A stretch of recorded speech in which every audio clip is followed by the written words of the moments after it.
हे aspirant, स्वागत है आपका आज की क्लास के अंदर। तो चलिए आज का कंसेप्ट देखते हैं और एक मार्क्स अपने खाते में करते हैं।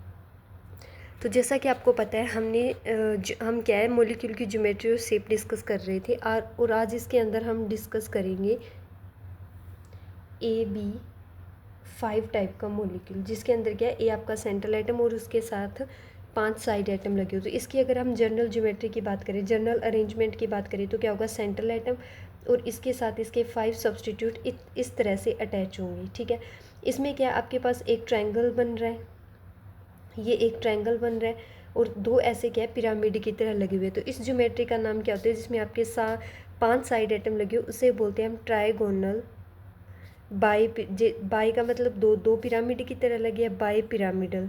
ठीक है, बाई पिरामिडल क्या होती है, आपकी ज्योमेट्री होती है जिसमें क्या आपके 5 साइड एटम लगे हो। जैसे फॉर एग्जांपल आपके पास क्या है PCl5, यहाँ फोस्फोरस क्या आपका सेंट्रल एटम है। सेंट्रल एटम के वैलेंस सेल इलेक्ट्रॉन लिखो कितने होते हैं फोस्फोरस के ऊपर, 5 होते हैं। ठीक है, तो इन पांचों के साथ क्या आपके 5 Cl क्या है बॉन्ड बनाएंगे इस तरह से, और जो ज्योमेट्री आपकी बनेगी वो क्या बनेगी, ट्रायगोनल बाई पिरामिडल, जिसे इन शॉर्ट हम क्या बोल देते हैं, TBP, trigonal bi pyramidal geometry बोल देते हैं। ठीक है, अब इसके अंदर सेकंड केस आपका क्या बनता है, सेकंड केस की अगर हम बात करें तो हमारा एक सेंट्रल एटम है, इसके साथ क्या है 4 साइड एटम और एक इसके ऊपर क्या है लोन पेयर लगाओ।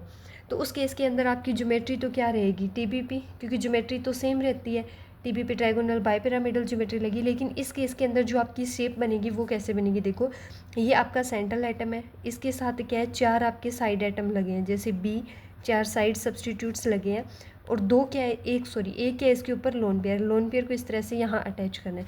तो ये देखो ये आपकी किस टाइप की शेप बन रही है, ऐसे इस टाइप से। ये आपका एक झूला नहीं होता, शीशो झूला होता है, एक साइड यहाँ से ऊपर होता है तो यहाँ से नीचे हो जाता है, तो ये इस टाइप की शेप बन रही है। तो इसे हम क्या बोल देते हैं, शीशो शेप बोल देते हैं। ठीक है, जिसमें आपके क्या लगे हो 4 साइड एटम लगे हो। जैसे फॉर एग्जांपल की बात करें इसके अंदर, तो क्या आपका सल्फर F4, तो सल्फर के अंदर कितने, सल्फर ऑक्सीजन फैमिली से बिलोंग करता है, तो इसके कितने 6 वैलेंस इलेक्ट्रॉन होते हैं। ठीक है, जितने ऑक्सीजन के होंगे इतने 6 वैलेंस इलेक्ट्रॉन के आपके सल्फर के पास होते हैं। ठीक है, तो इसमें क्या करेंगे, 4 फोस्फोरस इसके साथ बॉन्ड बनाएंगे और ये एक आपका क्या रह गया, इसमें लोन पेयर रह गया। तो इस तरह से देखो 4 तो सल्फर ने बॉन्ड बना लिए। ठीक है, इस तरह से 4 बॉन्ड आपके सल्फर ने बना लिए यहाँ, और एक यहाँ क्या है लोन पेयर। तो ये आपकी कौन सी शेप बन रही है, शीशो शेप बन रही है, और ज्योमेट्री यहाँ अभी भी क्या है TBP trigonal bi pyramidal. Next third case की अगर हम बात करें इसके अंदर, तो अब हमारे पास क्या है एक सेंट्रल एटम है मान लो, और 3 क्या है साइड एटम लगे हैं, और 2 हमारे पास क्या है लोन पेयर है। ठीक है, तो इस केस के अंदर ज्योमेट्री तो अभी भी आपकी TBP है, लेकिन इसके अंदर शेप कौन सी बनेगी, तो ये A आपका सेंट्रल एटम लगा है, इसके साथ 3 साइड एटम लगाओ, तो इस तरह से 3 साइड एटम अटैच करेंगे और 2 क्या है आपके इस टाइप से 2 लोन पेयर अटैच हो जाएंगे इसके साथ। ठीक है, तो अब ये देखो ये किस टाइप की शेप बन रही है आपकी, मान लो इनके साथ ये B सब्सटीट्यूट अटैच है, तो ये किस टाइप की बनी है, देखो ये बन रहा है, तो ये इंग्लिश का T अल्फ़ाबेट बन रहा है ना, तो ये क्या आपकी T शेप है।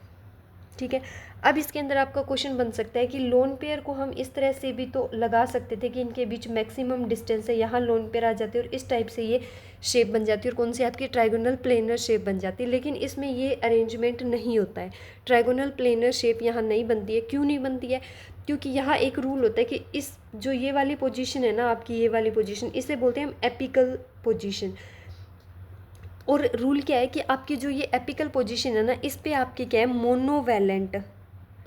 मोनोवैलेंट इलेक्ट्रोनेगेटिव एटम ही अटैच हो सकते हैं इसके साथ। मोनोवैलेंट जो सिंगल बॉन्ड बनाते हैं वही इलेक्ट्रोनेगेटिव एटम यहाँ आपकी इस पोजीशन पे अटैच हो सकते हैं, यहाँ लोन पेयर अटैच नहीं कर सकते। और जो डाईवैलेंट है जैसे ऑक्सीजन वगैरह इस पोजीशन पे अटैच नहीं होंगे जब तक पॉसिबल हो, यहाँ सिर्फ हमें मोस्ट इलेक्ट्रोनेगेटिव जैसे फ्लोरीन क्लोरीन वगैरह ही अटैच करने, तो ये इस टाइप का अरेंजमेंट यहाँ देखने को नहीं मिलता है हमें। ठीक है, अब T शेप के अंदर जैसे हमारे पास एग्जाम्पल देखते हैं, क्या है आयोडीन F3। ठीक है, थोड़ा इसको इरेज कर लेते हैं एक बार,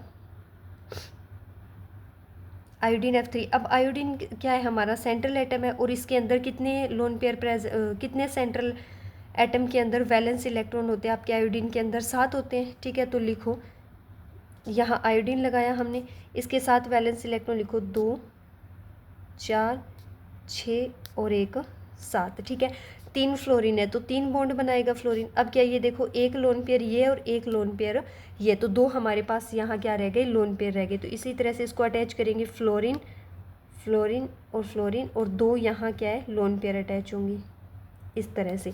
तो ये हमारी कौन सी बनेगी, टी शेप बनेगी। ठीक है, तो IF3 के अंदर क्या बन रहा है आपका, टी शेप बन रहा है। अब इसके अंदर एक फोर्थ केस आपका और बनता है, फोर्थ केस इसके अंदर क्या है कि एक सेंट्रल एटम हो, 2 आपके पास साइड एटम लगे हो, और सेंट्रल एटम पे 3 आपके लोन पेयर प्रेजेंट हो। तो उस केस के अंदर आपकी क्या ज्योमेट्री और शेप बनेगी, तो ज्योमेट्री तो वही रहेगी, ट्रायंगुलर बायपिरामिडल ज्योमेट्री, लेकिन यहाँ आपकी शेप क्या बनेगी, अगर आपके पास क्या है, 2 साइड एटम और 3 लोन पेयर प्रेजेंट है।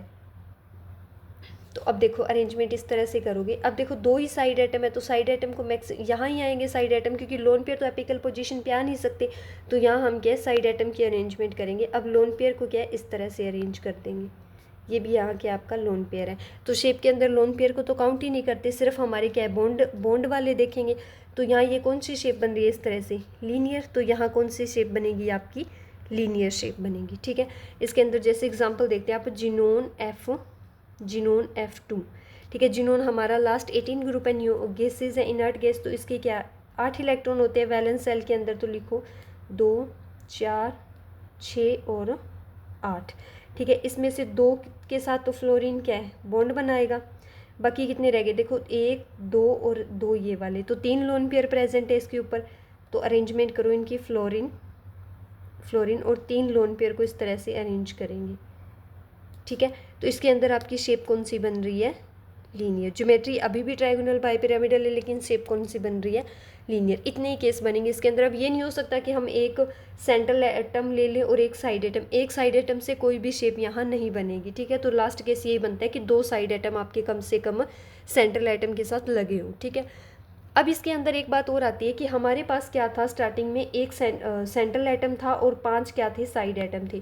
तो इसके अंदर आपके पास ना 2 टाइप की ज्योमेट्री बन सकती है। एक तो अभी हमने डिस्कस किया, ट्रायंगुलर बायपिरामिडल ज्योमेट्री बन सकती है। दूसरा क्या है कि इस तरह से भी तो अरेंजमेंट कर सकते हैं, जैसे 4 साइड एटम हमने ऐसे लगा दिए। ठीक है, इस टाइप से अरेंजमेंट कर दिया, और एक क्या है, ऊपर ऐसे अटैच कर दिया। तो ये वाली शेप यहाँ ज्योमेट्री बन सकती है। इसे हम क्या बोलते हैं, स्क्वायर। ये देखो ये स्क्वायर की तरह बन रहा है, यहाँ ये स्क्वायर बन रहा है, और ये क्या है, पिरामिड। तो स्क्वायर पिरामिडल ज्योमेट्री भी यहाँ बन सकती है आपकी।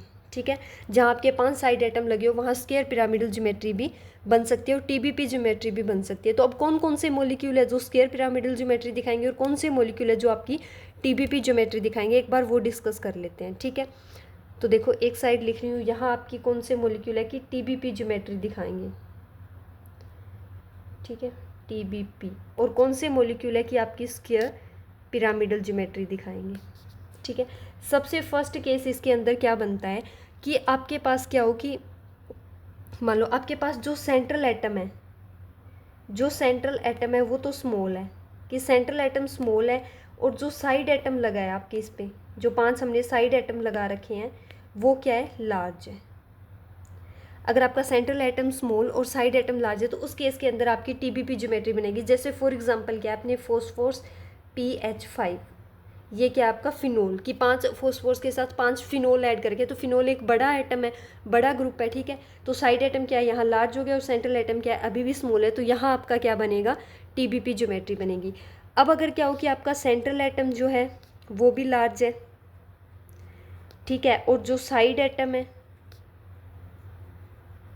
एटम भी क्या है आपका, लार्ज है, तो उस केस के अंदर आपकी क्या है, स्क्वायर पिरामिडल ज्योमेट्री बनेगी। जैसे फॉर एग्जांपल आपके पास क्या है, बिस्मथ PH5।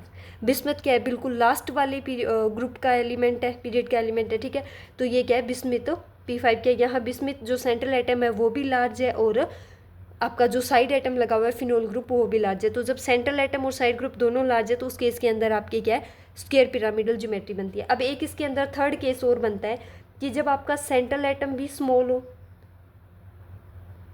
ठीक है, सेंट्रल एटम भी स्मॉल हो, और जो साइड एटम आपका लगा है, SA से लिख रही हूँ साइड एटम यहाँ, अगर आपका साइड एटम जो लगा है वो भी क्या है, आपका स्मॉल है, तो उस केस के अंदर आपके दोनों ही ज्योमेट्री बनती है।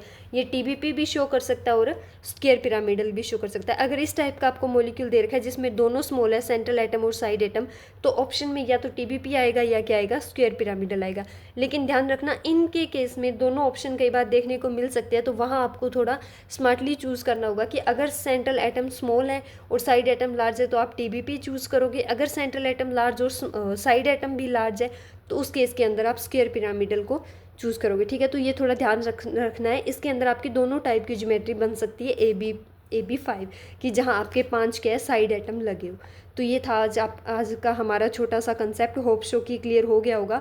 अगर कोई डाउट हो तो कमेंट करके बता देना, और प्लीज़ वीडियो को थोड़ा शेयर वगैरह कर दिया करो अगर ये आपके लिए हेल्पफुल है तो। और हेल्पफुल तो होगी ही, डायरेक्ट क्वेश्चन बनेंगे इसमें से एग्ज़ाम में, क्योंकि मैं सिर्फ वही कंसेप्ट हम यहाँ डिस्कस कर रहे हैं जिनमें से हर एग्ज़ाम में, नॉट ओनली एचटेट की, हर टाइप के एग्ज़ाम में जहाँ आपकी केमिस्ट्री पूछी जाती है इनमें से क्वेश्चन बनते ही बनते हैं। तो सिर्फ वही इंपॉर्टेंट कंसेप्ट एक बार हम डिस्कस करें कि जहाँ से मोस्ट चांस है कि आपके क्वेश्चन बने। तो थोड़ी वीडियो को शेयर वगैरह कर दिया करो, और अगर नहीं हो तो चैनल को सब्सक्राइब भी कर लेना। Thank you.